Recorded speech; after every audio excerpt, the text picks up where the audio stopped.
हमारे आदरणीय रहबरे आजम सर दीन बंधु सर छोटू राम की आज जयंती के मौके पर कमेरा वर्ग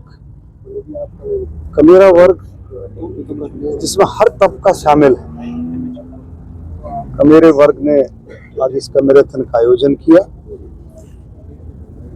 नौजवानों में जो नशे की बात है उसके खिलाफ जो है ये मैराथन थी, उसकी जागरूकता के लिए। और बहुत अच्छे तरीके से इसका आयोजन हुआ। काफ़ी संस्थाओं ने इसमें हिस्सा लिया, नौजवानों ने हिस्सा लिया, किसानों ने हिस्सा लिया और 21 किलोमीटर का ये रन है मैराथन का। हमारे आदरणीय दीन बंधु सर छोटू राम जी के मूर्ति पर सांपला में और उनके जो संग्रहालय है उस पर उसका समापन होगा। और बहुत सारे हमारे नौजवान साथियों ने और बुजुर्गों ने भी इसमें हिस्सा लिया है। मैं सबको धन्यवाद भी देता हूँ कि इस प्रोग्राम के साथ एक नशे के खिलाफ जो ऐसी बात रखी है, क्योंकि नौजवान साथी, नशा एक ऐसी चीज़ है इसमें उम्र भी नहीं देखी जाती और हमें सबको कोशिश करनी चाहिए मिलकर के कि नौजवान साथी इस बात से अपना रास्ता ना भटके और नशे की आदतों को छोड़ें। और ये तो बिल्कुल परिवार को, दोस्तों को, सबको, रिश्तेदारी को, सबको दूर कर देता है। उसको होश ही नहीं रहता वो क्या कर रहा है। तो ये हमारी सबकी अपील है कि हमारे नौजवान इस नशे की, जिसको भी ये बात आदत है, उसको छोड़ करके एक मेन स्ट्रीम में आए। अच्छा, कल महाराष्ट्र में तो जीत हुई लेकिन झारखंड में जीत नहीं। देखिए, ऐसा है, झारखंड में भी पार्टी ने बहुत अच्छा प्रदर्शन किया है और महाराष्ट्र में तो आप देखते ही हैं कि महाराष्ट्र में जिस तरह से एनडीए की सरकार चली थी पीछे, शिवसेना शिंदे जी के नेतृत्व में, हमारे अजीत पवार जी, हमारे देवेंद्र फडणवीस जी, इनके नेतृत्व में जो सरकार चली थी उसमें एक विश्वास मोदी जी के लिए, मोदी जी का नेतृत्व, एक ऐसा विश्वास कायम हुआ कि सारा पिछली सरकारों को सब भूल गए कि किस तरह से पिछली सरकारें चलती थी।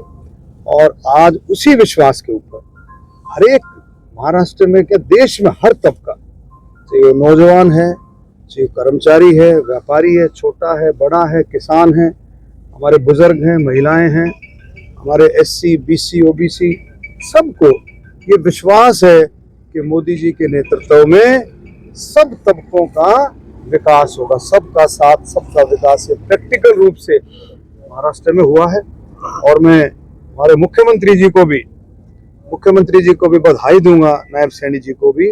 उन्होंने भी कई दौरे महाराष्ट्र के किए और जहाँ भी हो गए, एयरपोर्ट पर भी देखे, जो वो जाते थे तो बड़ी भारी भीड़, नौजवानों की भीड़ लगती थी और उनके बातों को सुनते थे और उन पर अमल हुआ। तो मैं उनको भी बधाई दूंगा। और मोदी जी, अमित शाह जी, पूरा नेतृत्व, नड्डा जी, सभी ने इसमें मेहनत करके बहुत अच्छे से इसमें परिणाम आए हैं। एक विश्वास का परिणाम है, एक इस बात को दिखाता है जो मोदी जी और हम आप सब लोग कहते थे कि कांग्रेस मुक्त भारत, उस विश्वास को ये दिखाता है कि आने वाले समय में धीरे धीरे करके वाकई में ही देश जो, भारत जो है कांग्रेस मुक्त हो। लेकिन कांग्रेस तो कह रही है आप तो ईवीएम का खेल करते हो।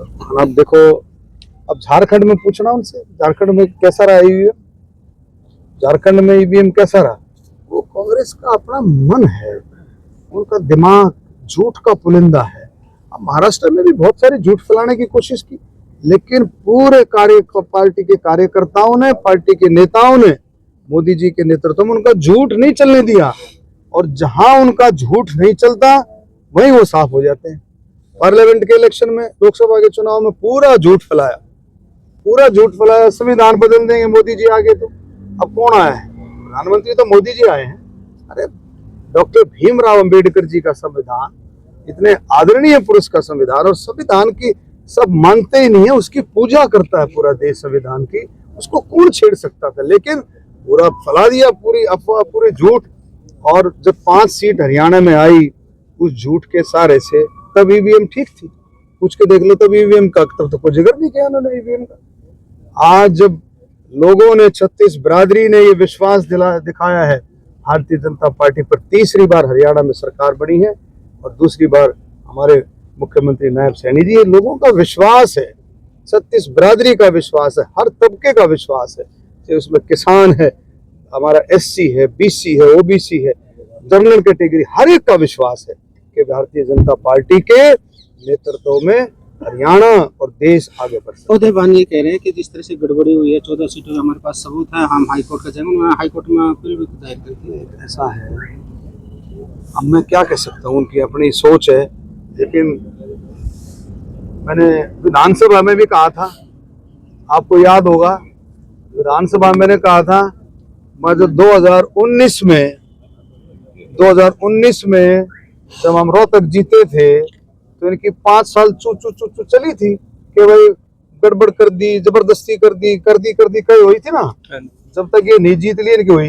अब ये करते रहेंगे, अब ये सारी उम्र करते रहेंगे, क्यों, इन्हें जीतना है नहीं, लोगों ने इनको जीतने नहीं देना, ये सारी इनकी चू चलती रहेगी। केंद्रीय सहकारिता मंत्री से आपकी मुलाकात हुई थी, क्या चर्चा हुई है, किस तरह से डिपार्टमेंट को आगे बढ़ाने की बात? देखिए, इसमें तो यही हो कि भाई महकमे को अच्छे से समझ करके और लोगों के साथ मिल करके, इसमें सभी इसका सबका एक ही है, माननीय प्रधानमंत्री जी का, हमारे अमित शाह जी का, कि हर गांव में सोसाइटीज बने, हर गांव में पैक्स हो, गली मोहल्ले वार्ड हर जगह तो लोग जुड़े। आप देखें 33,000 सोसाइटीज हरियाणा में रजिस्टर्ड हैं, 50 से 55 लाख लोग जुड़े हुए हैं। अब और मैं कहता हूँ, जो जिन नौजवानों को, जिन बुजुर्गों को इस बारे में कम पता, कई साथियों को मेरे को मिलते हैं बहुत सारे साथी जी, कैसे बनेगी जी सोसाइटी, किस तरह से हम उसमें मेहनत करें, कैसे इसका लाभ मिले। हर नौजवान मेहनत करके काम करना चाहता है, और मैंने ये कहा भी है डिपार्टमेंट को, जल्दी ही जिले वाइज मैं कोशिश करूंगा, हर जिले में कैंप लगे इसके अवेयरनेस प्रोग्राम के लिए, कि भी इस तरह से सोसाइटीज का फॉर्मेशन होगा। और इस तरह क्या अडानी का साथ मोदी दे रहे हैं कांग्रेस के? कांग्रेस, आपको सबको पता, कांग्रेस ढूंढती है चीजों को, ढूंढ करके लोगों में लोगों में माइंड सेट करने की कोशिश करती है। बार बार ये चीजें होली हैं, कांग्रेस ने अपने मुंह की खाई है। माननीय प्रधानमंत्री जी ने कितनी बार लोकसभा में, पार्लियामेंट में जवाब दे लिया, लेकिन वो उनका दिमाग का सेट है, वो मतलब जो बिल्कुल झूठ की राजनीति करते हैं, उनकी समझ में ये उसके दूर। मोदी ने कहा है कि एक है तो सेफ है, इसका मायने क्या है? इसका मायने दिखा दे दिया महाराष्ट्र में, हर बिरादरी ने जुड़ करके, हर धर्म ने जुड़ करके महाराष्ट्र में साथ दिया। कोई एक बिरादरी से, एक धर्म से सरकारें नहीं बना करती है, 36 बिरादरी हर तबका जब जुड़ता है तब सरकार बनती है। जैसे यज्ञ में कोई बड़ा अगर यज्ञ करते हैं, उसमें सबकी आहुति डलती है, तभी वो यज्ञ कामयाब होता है। इसी तरह से इलेक्शन भी एक यज्ञ है, जिसमें हर एक जाति की जब आहुति डलती है तभी कामयाबी मिलती है। और इसी तरह से महाराष्ट्र में